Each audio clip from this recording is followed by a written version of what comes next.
കഴിഞ്ഞ 17 വർഷത്തിനിടെ ഭൂമിയുടെ അച്ചുതണ്ട് ഏകദേശം 80 സെന്റിമീറ്റർ, അതായത് 31.5 ഇഞ്ച് കിഴക്കോട്ട് ചരിഞ്ഞതായി നിങ്ങൾക്കറിയാമോ? പ്രകൃതി ദുരന്തമോ മറ്റ് പ്രതിഭാസങ്ങളോ അല്ല, മനുഷ്യനാണ് ഇതിനു കാരണമെന്നാണ് ജിയോ ഫിസിക്സ് റിസർച്ച് ലെറ്റേഴ്സിൽ പ്രസിദ്ധീകരിച്ച പഠനത്തിന്റെ വെളിപ്പെടുത്തൽ. ഭൂഗർഭജലത്തിന്റെ തോതിലുണ്ടായ അനിയന്ത്രിതമായ കുറവാണ് ഭൂമിയെ ചരിച്ചത്. 1993 2010 ഇടയിൽ 2150 ഗിഗാ ടൺ വെള്ളമാണ് മനുഷ്യൻ മണ്ണിൽ നിന്ന് ഊറ്റിയെടുത്തത്.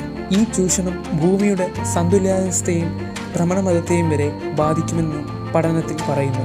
മാത്രമല്ല, അച്ചുതണ്ടിലെ ചരിവ് സമുദ്രനിരപ്പ് 0.24 ഇഞ്ച് വരെ ഉയരാനും കാരണമാണ്. ഭൂഗർഭജലത്തിന്റെ അമിത ഉപയോഗം കുറയ്ക്കാത്തതിനുള്ള പദ്ധതി കൃത്യമായി നടപ്പാക്കുന്നതിലൂടെ ഭൂമിയെ താങ്ങി നിർത്താനാകുമെന്നാണ് സോൾ ദേശീയ സർവകലാശാലയിലെ ജിയോ ഫിസിസിസ്റ്റായ കി വോൺ സിയോയുടെ നേതൃത്വത്തിലുള്ള ഗവേഷകരുടെ കണ്ടെത്തൽ.